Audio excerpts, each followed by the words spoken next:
Yeah, we just saw it. Okay, yeah, we'll try and get going here.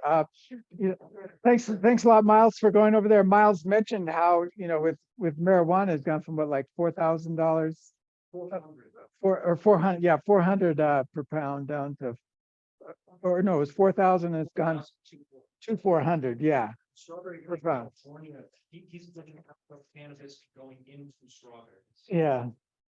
So, one of the things also when we think of our operation that we may not think of right away is agritourism opportunities.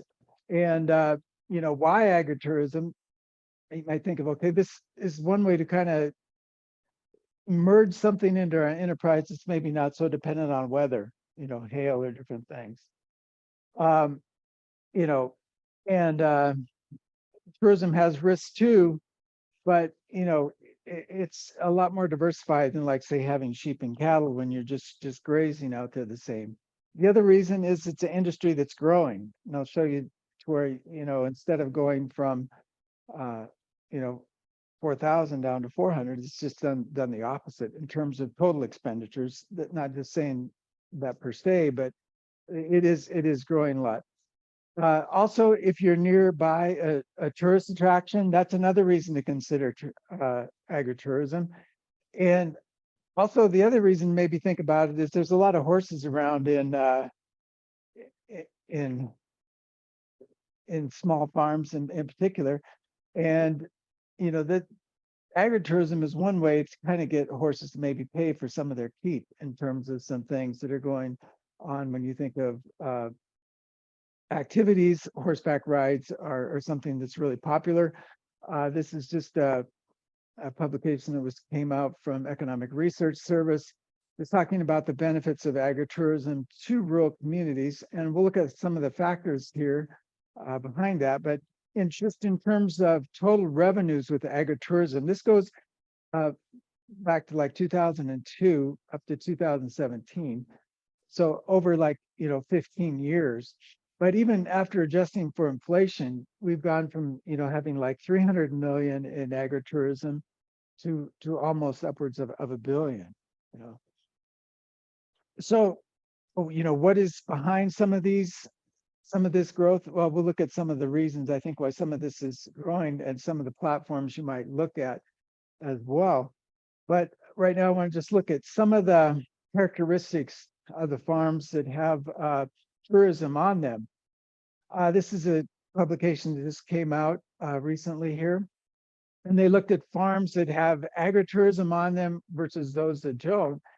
And of course, with off-farm work, agritourism is less in the sense, and with agritourism, the hired labor is greater. So basically, if you do have agritourism, you're going to need more labor. I mean, that's one thing to keep in mind, that it's not just like you can just have people coming on your place and charging them and not having other people or yourself, taking away yourself in terms of having less off-farm work and you're out there doing it, or you're having more hired labor doing it as well.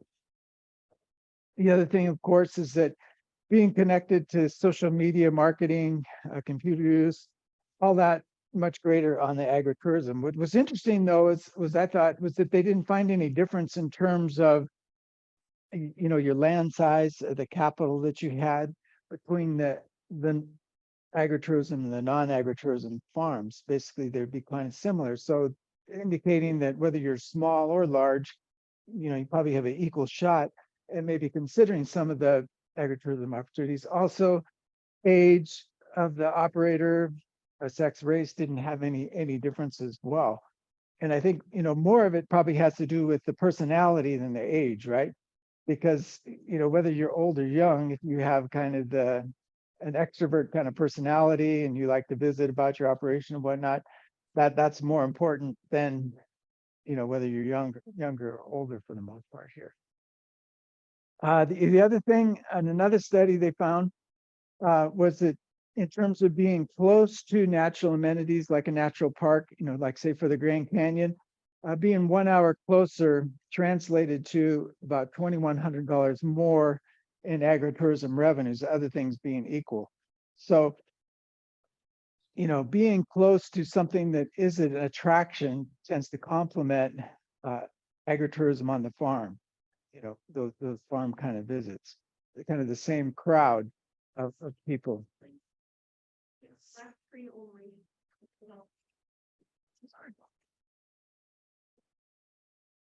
Okay.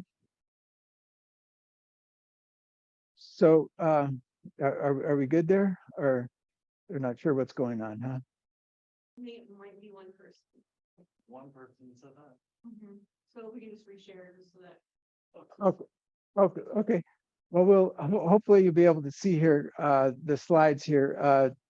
I guess because maybe the way they're coming down, maybe that had a problem in terms of the line by line. Maybe it'll show up here when we get to the end. But basically think of agritourism as being something that does complement other outdoor activities. It's not moving now. Is that let me see. Yeah.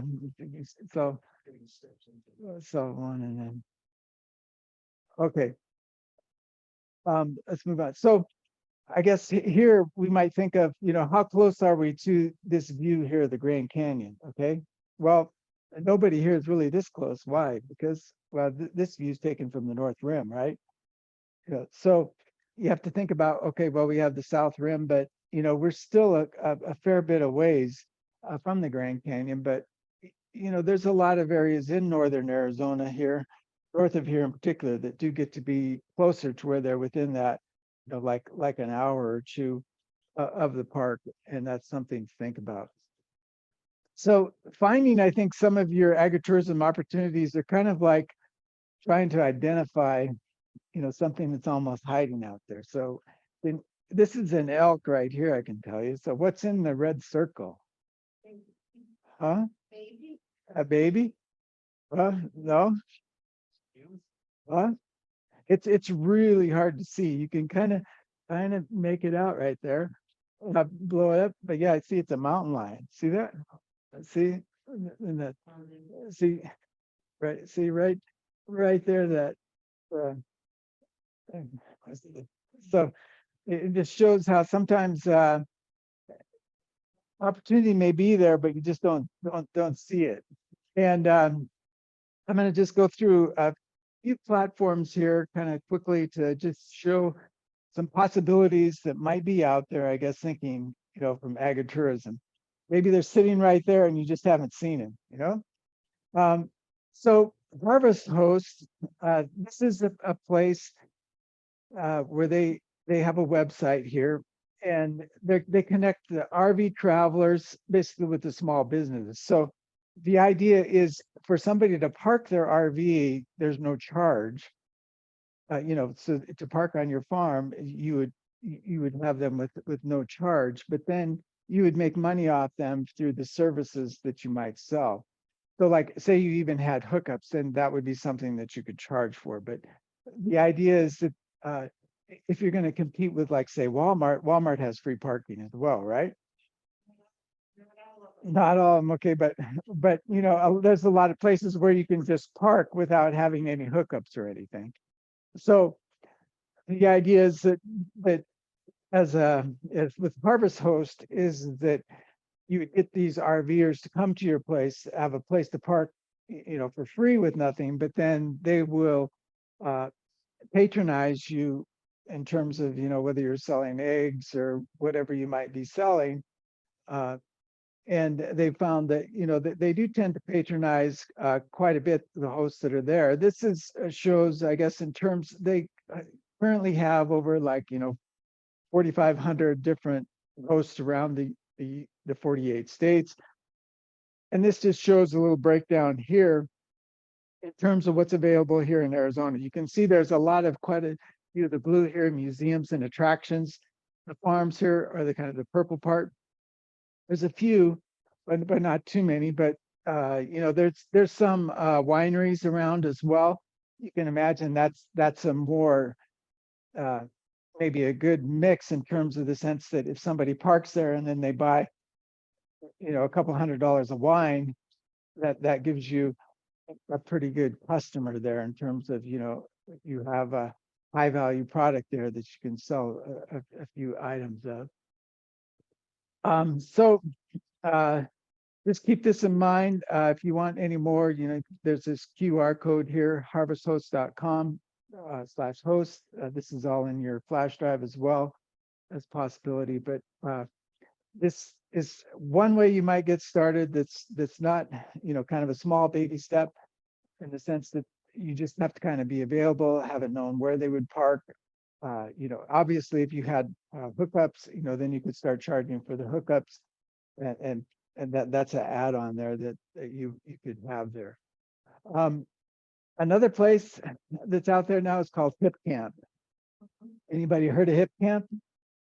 Okay, so yeah, I mean they have I don't know how many different they said a community of 5.5 plus million, I guess they have there. So what's that? There's one in Woolbrook. Yeah, no, there's a few around. Yeah, we'll look at some of those.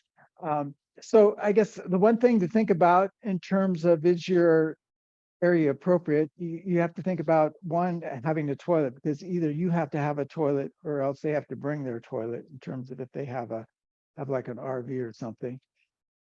One thing is, so you keep 90% of your earnings, in terms of, so if you're charging for a site $100, you would keep 90 of that or whatever, 90% there in terms of what you have there. They also have an insurance provided through their program there that gives you up to $1 million of insurance there if there is a rare accident or something there.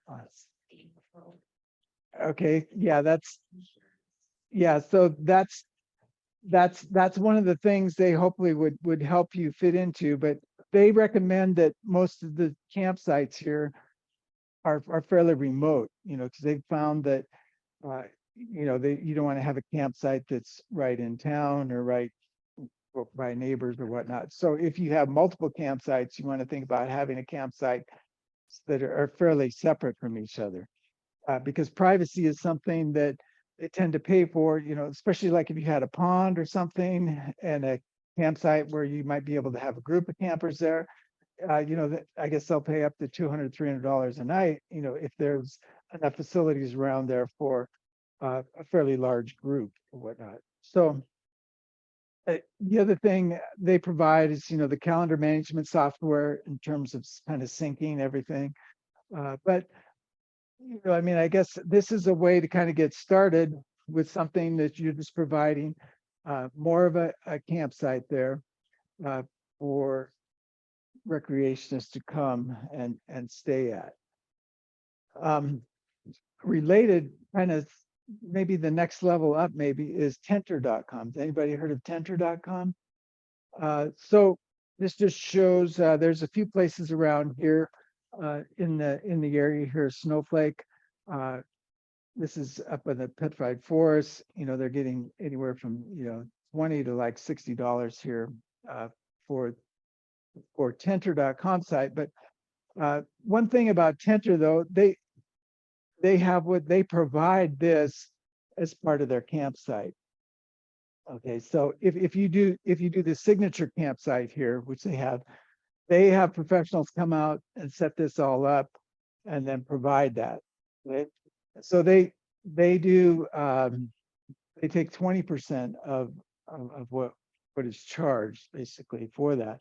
But you have to invest in this here as well, but you're getting kind of a professional setup in terms of how everything looks. Then they also have this system here for the toilets. You can read up on and everything, but yeah, so they have it, figured out in terms of the beds and everything, just kind of what's minimum there. So this is their signature property for feature, and people can search for that there in terms of having like a signature campsite.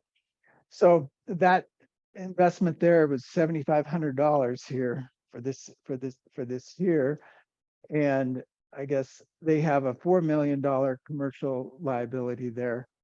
That's part of that as well. And then they work through you in terms of everything to try to get you uh, how your site should look and everything as well. And of course, then they're providing their access to the network that they have of you know, thousands of different customers out there. Another thing you might think about as well, maybe not right off the top of your head, but tents as well can be on Airbnb.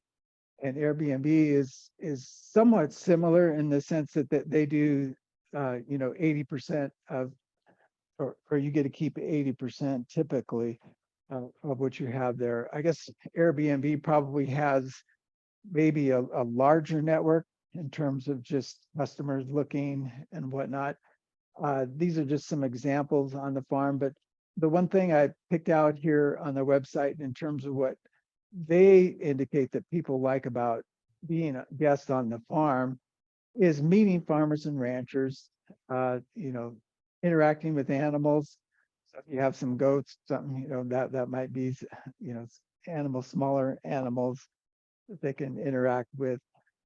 That's something there. Being able to socialize around the table or fire pit, those kind of things are things that farm life people like there.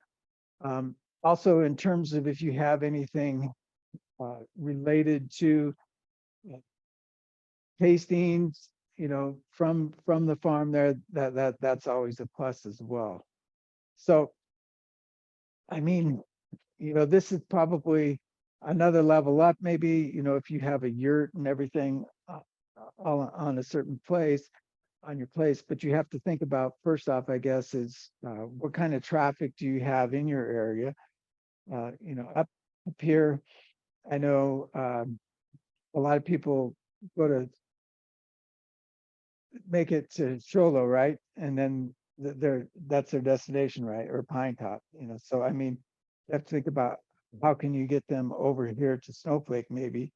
But if they're on their way, to like, that's why I think like Petrified National Forest there, that's an attraction, right? So that's why we see some sites that are right there because there's not a lot of accommodations either, right in that area, especially in the summer. So, I mean, you can think of it though in the summer as a possibility because there's a lot of people in the Phoenix area that want to get out of the heat, right?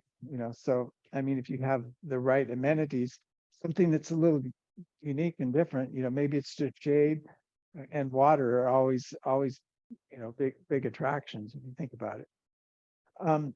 This is a study that was done a little while ago to just kind of look at on a county basis by how well, I guess, places are doing with regards to tourism in relation to their natural amenities. So what it's saying is that these areas here in West Texas and Colorado are doing relatively well compared to the natural amenities that they have. And whereas you get in the Midwest here, that they're cold in terms of what they have. So the main reason they attribute to, like West Texas here and the Rocky Mountain Front doing quite well is why? Any guesses? Hunting, exactly. Yeah. Everybody picked that up right away. So yeah, so I mean, the private property and the hunting arrangements that they're able to have there in Texas, you can get a high dollar amount, for hunting, and that translates to having much better than what you would have relative to your natural amenities. I mean, there's no national park around there or anything, but the fact that they do have that hunting, that puts them up there. So I guess just to kind of conclude, you can think of tourism is one way to kind of diversify our farm base, and the personality is probably just as important as the physical amenities, I think, because the way these businesses take off, you really have to rely on good reviews. As with everything I've read in terms of everything is that, if you can have good reviews, that's going to just kind of feed and fuel your business there. So think of that. And also when you think of wildlife, hunting, you can get by with a real low density of wildlife, right? Because hunters happy if they just get one over being there a whole week or whatever, right? For the hunting period. But if you're trying to sell wildlife as an amenity for people to see on a daily basis, you're going to need a higher density of wildlife. So people have viewings, I guess, so that's just something to think about. And then also just think about, um, being technologically savvy, being on, all the Facebook and keeping up with all of that is really important. So, I mean, if you don't have that kind of personality where you want to keep up with all your Facebook posts and all that, that's something that maybe you should think about. Maybe that's not it. And then also think about, the labor. I mean, this is something that doesn't happen by itself. So it's not just the labor in terms of keeping up with the website, but also the labor in terms of dealing with the toilets and hauling the propane tanks around and everything else that kind of needs to be done with some of these sites here. So I know some of the people that have talked about their places that they've put up, they might only be just a couple minute walk from where they live, but they're kind of isolated from there. But the only way to get there is like to walk up. And like you say, we never really thought about having to take these big propane tanks up there to heat in the winter. But that's what they're doing because it's being successful. But so just keep in mind agritourism as another possibility to maybe intermix with something. And if you had high value strawberries, maybe you'd make enough off somebody just putting their RV there, and if they buy 20 bucks, 30 bucks worth of strawberries, you'll make it there. But I guess one thing about, I think, why the wineries is good, what you've got a very storable commodity, so it's not like you have to have it sold timely on there or anything, and you can sell one bottle or 20 bottles. So, good. I can jump in a little bit and, kind of echo what, was talked about is, up here, we have a really cool opportunity for agritourism for a lot of things, because a lot of people don't realize what up here means. And so they come here and they're expecting either, Phoenix Junior, and, the saguaros should go all the way up, or they're expecting, some other weird, I don't know, I've seen a lot of different things, I've heard a lot of different things. So it's not just like staying in a place, which is awesome, but if you're an introvert, you don't want people in your bubble 24/7, then you can do tours like Lavender Farm in Concho, Rock Art Ranch outside of Holbrook. You can still have those tourism things, and they are still, because Rock Art Ranch, not only is it the not petrified forest, you guys know what I mean, the drawings, it's also, they have alfalfa grown there, they have a bunch of other things. So there is opportunities to kind of partner together your operation where you don't have to have somebody on your space 24/7. Out here, liability's been an issue. A lot of people are coming out here and they don't understand what the high desert means as far as dehydration, water, they think low desert, but they're not thinking of and how rocky it is, things like that. So the liability on people a little higher out here, and then we've had some issues with people not understanding what boundaries are with animals and with crops. So they'll walk into people's greenhouses, they'll walk into their pasture, they'll get, the bull will have, take exception to their presence, and there's a lot of different things there. So just keep in mind that there's multiple ways to look at it. Hatchings and Willis's are going to be your two best options if you want to call and see what somebody's doing. Look at the Willis's pumpkin farm every year. I mean, it just expands yearly, and it's amazing. And then the hatching, and their sweet corn. Their sweet corn festival. There, you can have weddings there. You can have family reunions there. You can have all these different things. So just think outside the box in addition to these awesome resources of what you can do for agritourism here. Yeah, no, I think one thing that I've gained from people I've talked with as well is that they like to be able to know or have control and or know where people are at and everything. So anything that was one of the reasons why one farm said they really liked school bus tours, because they knew exactly how many people were coming, where they were going to be, and how they were going to be there. So like if it's, in some these cases here, if you have too many people show up, but that's the advantage of having a scheduling system, so that you don't get too many people on your place anyway, or at least when they're coming as well too. But yeah, it definitely takes work, that's for sure. But there is money to be made in certain cases, I think, especially if you have the right natural amenities and the right personality to really make something and grow with it. I saw the farm treats option, that meat was left out. And it's my personal opinion that meat tourism is gonna become a thing with the way meat is being Yeah, frowned no, upon. And it I could think be. that's another durable good, like smoked meats or charcuterie, that Yeah. type of thing. No, Or that's true. game meats. Yeah, that's true. No, that's true. And I'm thinking, because we're kind of isolated, like 12 miles out of St. John's, Yeah. off the dirt road, like that might be why someone might want to drive out there. Yeah, no, that's true. Or or you might not even think of it too, but I know one guy, he goes and pays to go hunting these pocket gophers, I mean, and the ranch is like, well, I want to get rid of them, but he makes up a deal, to where he goes, and that works out good for both of them, so yeah. Is it try before you buy, just for one.